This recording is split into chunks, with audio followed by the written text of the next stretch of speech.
ना ते आपल्या पोराच्या पाठ्यपुस्तकात छापायला पाहिजे.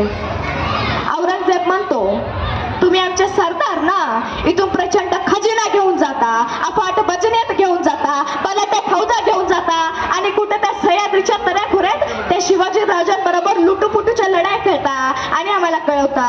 हुजूर, पुन्हा फसवलं हो.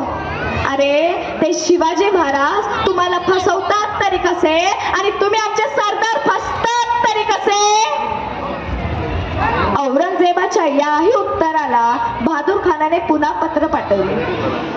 त्या पत्रात त्यांनी लिहिले, हुजूर, तुम्ही आम्हाला विचारलत ना की ते शिवाजी महाराज आम्हाला कसं फसवतात. हुजूर, ते शिवाजी महाराज आग्र्यालाही आले होते. तुम्हाला कसं फसवलं तसंच आम्हालाही फसवलं. आपल्याकडे एक म्हण आहे, पेरगावचे शहाणे. हा बहादूरगड तिथेच आहे आणि हा बहादूर खान तिथला शहाणा, ज्याला शिवरायांनी तब्बल 3 वेळा फसवले. म्हणूनच एक म्हण पडली, पेरगावचे शहाणे. शिवकाळ ही जगण्याची नाही तर मरण्याची स्पर्धा आहे. नीट लक्ष द्या. शिवकाळ ही जगण्याची नाही तर मरण्याची स्पर्धा आहे. महाराज एखादी मोहीम काढायचे तेवढ्यात पेसाजी म्हणायचे, राजा ह्यो डाव आपला, आपण जाणार राजा. तेवढ्यात संताजी येते मागून लगेच.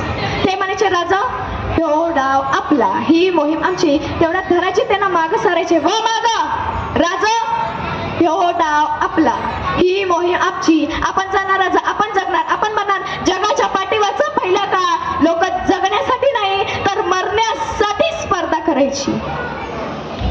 अनेक राजांनी जलदुर्ग उभारलं, अनेक राजांनी गिरदुर्ग उभारलं, परंतु माझ्या राजाने नरदुर्ग उभारलं.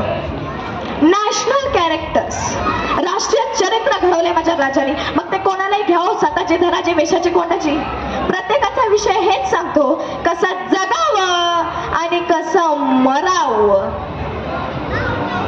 जाता जाता ही शिवकन्या एवढंच सांगेल, मी जिजाऊची लेक, माझी एक मुख्यमंत्र्यांसाहेबांकडे एक हाक म्हणून पाठवा की माझा हा व्हिडिओ मुख्यमंत्री साहेबांकडे पोहोचलाच पाहिजे. माझी त्यांच्याशी एक विनंती आहे की आम्हाला प्रत्येक क्षेत्राच्या फीस मध्ये समानता हवी आहे.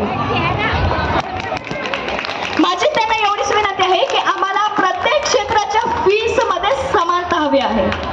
प्रत्येक मराठी माणूस श्रीमंत नसतं हो मुख्यमंत्री साहेब. तर जाता जाता एवढं सांगेल, मला येथे बोलण्याची संधी दिली त्याबद्दल येथे बसलेल्या माझ्या सर्व आयोजकांना, प्रमुख पाहुण्यांना आणि माझ्या शिवभक्तांना मनापासून आभार. तर एवढे बोलून मी माझे 2 शब्द इथेच संपवते. जय जिजाऊ, जय शिवराय, जय शंभूराजे. धन्यवाद सायली, खूप छान.